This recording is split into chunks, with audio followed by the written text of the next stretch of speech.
नमस्कार दोस्तों, मेरा नाम है रंजित कुमार और आज की टॉप हेडलाइन है कुछ इस तरह। भारत फौज ने 100 आर्टिलरी गन्स एक्सपोर्ट किए। रसिया ने यूक्रेन युद्ध में 4000 से ज्यादा टैंक्स खो दिए। तेजस फाइटर जेट के फ्रंट फ्यूजलेज का काम अजिस्ता कंपोजिट्स को दिया गया। बीईएल एयरफोर्स के आकाश मिसाइल सिस्टम का मेंटेनेंस करेगी। इंडिया ने 100 और थंडर K9 वज्रा हाउइजर का ऑर्डर दिया।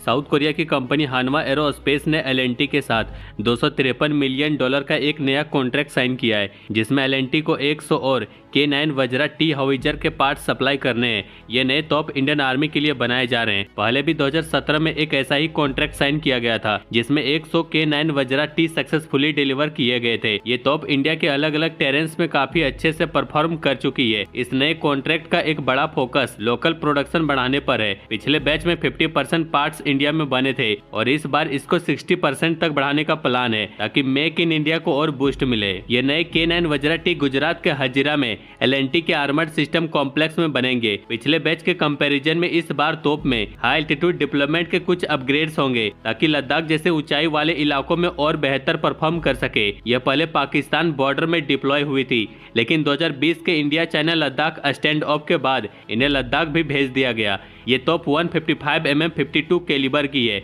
जो 40 किलोमीटर तक फायर कर सकती है और 1 मिनट में 6 राउंड्स मार सकती है। इंडियन आर्मी सिर्फ K9 वज्रा टी तक सीमित नहीं है, बल्कि पूरी आर्टिलरी मॉडर्नाइजेशन ड्राइव पर काम कर रही है। ATAGS जैसे इंडिजिनस सिस्टम, धनुष आर्टिलरी गन्स और माउंटेड गन सिस्टम भी आर्मी के प्लान में है। साथ ही पिनाका MBRL भी अपग्रेड हो रही है, जो अब 120 से 300 किलोमीटर तक स्ट्राइक करने की कैपेसिटी डेवलप कर रहा है। K9 वज्रा टी असल में साउथ कोरिया की K9 थंडर का इंडियन वर्जन है। ये तोप दुनिया भर में डिमांड में है और 1400 प्लस यूनिट एक्सपोर्ट हो चुकी है। साउथ कोरिया के अलावा ऑस्ट्रेलिया, पोलैंड, नॉर्वे और फिनलैंड जैसे देश भी उसे यूज कर रही है। ये डील सिर्फ एक और ऑर्डर नहीं है, बल्कि इंडिया और साउथ कोरिया के बीच डिफेंस पार्टनरशिप को और मजबूत करेगी। साथ ही ये इंडिया के आत्मनिर्भर भारत और आर्मी मॉडर्नाइजेशन के विजन में एक बड़ा स्टेप है।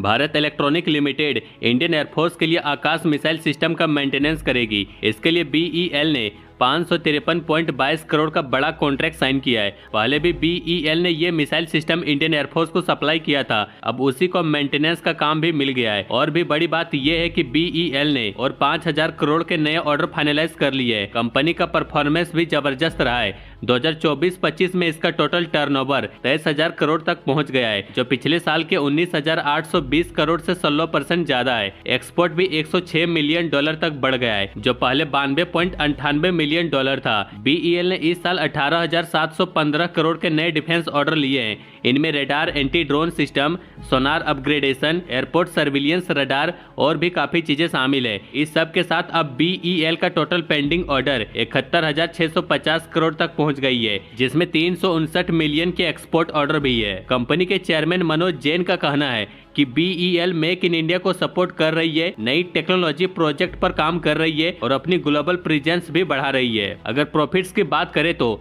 बीईएल की कमाई भी धमाकेदार रही है। दिसंबर 2024 क्वार्टर में इसका नेट प्रॉफिट 47.3% बढ़कर 1316.6 करोड़ हो गई है, जो पिछले साल के सेम क्वार्टर में 893.30 करोड़ था। रेवेन्यू भी 38.6% बढ़कर 5,770.69 करोड़ हो गई है। सीधी बात यह है कि बीईएल की परफॉर्मेंस सॉलिड है, नए कॉन्ट्रैक्ट्स मिल रहे हैं, बिजनेस तेज बढ़ रही है और डिफेंस सेक्टर में कंपनी की पोजीशन और भी स्ट्रॉन्ग हो रही है। रसिया और यूक्रेन की जंग में अब तक रसिया ने 4000 से ज्यादा टैंक्स गंवा दिए हैं, जो अमेरिका के टोटल टैंक्स के करीब है।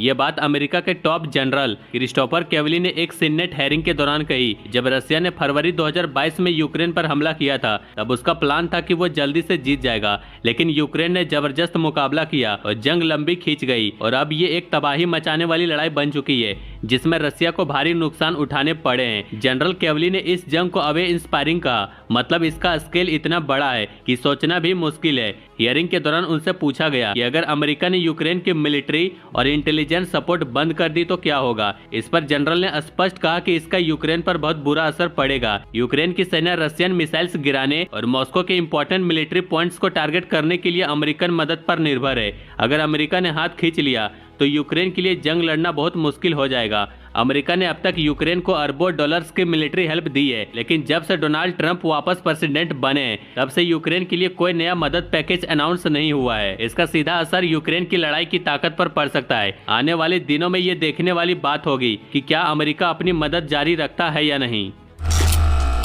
भारत फोर्ज के चेयरमैन बाबा कल्याणी ने एक बड़ी बात कही है। उन्होंने बताया कि उनकी कंपनी ने 100 तोपें एक्सपोर्ट की है, जिनमें 18 ATAGS भी शामिल है। सबसे इंटरेस्टिंग बात यह है कि उन्होंने पहले यूरोप को तोपें बेची है, फिर इंडियन आर्मी को दी है। ये दिखाता है कि अब इंडिया सिर्फ डिफेंस इक्विपमेंट इंपोर्ट नहीं कर रहा, बल्कि दुनिया को अपने हथियार बेच भी रहा है। भारत फोर्ज हर तरह की आर्टिलरी गन्स बनाती है, जैसे अल्ट्रा लाइट हाविजर। अब कंपनी ऐसे तोपे भी डेवलप कर रही है जो चलती गाड़ी से फायर कर सके। मतलब बैटलफील्ड में मोबाइल फायर पावर का बड़ा एडवांटेज मिलेगा। बाबा कल्याणी का सपना है कि 2030 तक भारत फोर्ज दुनिया की सबसे बड़ी तोप बनाने वाली कंपनी बन जाए। उन्होंने ये भी बताया कि ग्लोबल मार्केट में भारत फोर्ज की डिमांड बढ़ रही है। पिछले साल कंपनी की 90% सेल्स एक्सपोर्ट से आई थी और इस साल भी 80% तक एक्सपोर्ट होने का प्लान है। कंपनी का टारगेट है कि US army, French army, British army जैसे बड़े डिफेंस फोर्स को भी अपनी तोपें सप्लाई करे। एक और बड़ी बात यह है कि यूक्रेन वॉर के बाद दुनिया भर में डिफेंस हार्डवेयर की कमी हो गई है। बहुत सारी तोपें और हथियार इस्तेमाल हो चुके हैं और उनकी तुरंत भरपाई करनी पड़ेगी। यूरोप के पास एडवांस टेक्नोलॉजी तो है, लेकिन उनके पास उतनी मैन्युफैक्चरिंग कैपेसिटी नहीं है जितनी की जरूरत है। यह भारत फोर्ज के लिए एक गोल्डन अपॉर्चुनिटी है। अगर वो इस चांस का सही से यूज करे तो भारत का नाम ग्लोबल डिफेंस मार्केट में और भी ऊपर आ सकता है। आज जब दुनिया को हथियार चाहिए तो भारत एक मेजर सप्लायर बन सकता है। ये मेक इन इंडिया का एक परफेक्ट एग्जाम्पल है। बाबा कल्याणी का कहना है कि अगले कुछ सालों में भारत डिफेंस इंडस्ट्री में एक ग्लोबल लीडर बन सकता है। बस हमें अपनी मैन्युफैक्चरिंग और बढ़ाने की जरूरत है। उनका कहना है कि अब सिर्फ तोपें बनाना नहीं, बल्कि दुनिया को सप्लाई करना हमारा गोल है।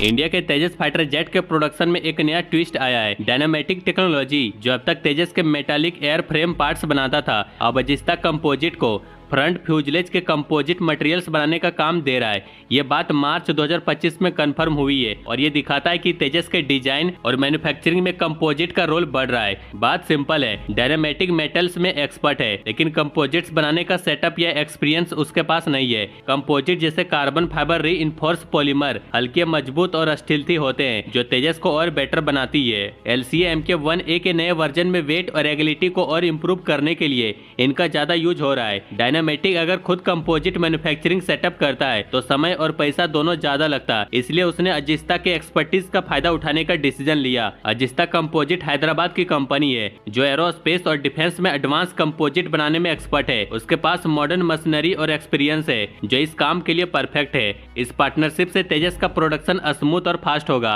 और इंडिया के एरोस्पेस मैन्युफैक्चरिंग सेक्टर को भी बूस्ट मिलेगा। लेकिन ये डिसीजन सबको पसंद नहीं आया। कुछ लोग मानते हैं कि डायनामेटिक ने एक बड़ी अपॉर्चुनिटी मिस कर दी, क्योंकि फ्यूचर में LCA MK2 और आमका जैसे नए फाइटर जेट्स और भी ज्यादा कंपोजिट यूज करेंगे। अगर डायनामेटिक इस फील्ड में इंप्रूव नहीं करेगा तो वो मार्केट में पीछे रह सकता है। फिर भी अभी के लिए अजिस्ता और डायनामेटिक की जोड़ी तेजस प्रोग्राम को एक स्ट्रॉन्ग बूस्ट दे रहा है। यहीं पर कई लोगों का कहना है कि अगर तेजस के लिए इंजन ही अवेलेबल नहीं है तो फिर जेट्स की मैन्युफैक्चरिंग फास्ट ट्रैक करने का क्या फायदा और टेस्टिंग कैसे हो रही है। तो आपको याद होगा, मैंने पहले ही बताया था कि HL जेट्स की मैन्युफैक्चरिंग फास्ट रखेगी और उसकी टेस्टिंग पुराने इंजन से की जाएगी और जनरल इलेक्ट्रिक से जैसे ही इंजन डिलीवर होगी उसे नए से रिप्लेस कर दी जाएगी। इंडिया के मिलिट्री मॉडर्नाइजेशन पर अपडेट्स के लिए बने रहिए। बाकी लाइक एंड सब्सक्राइब जरूर करें।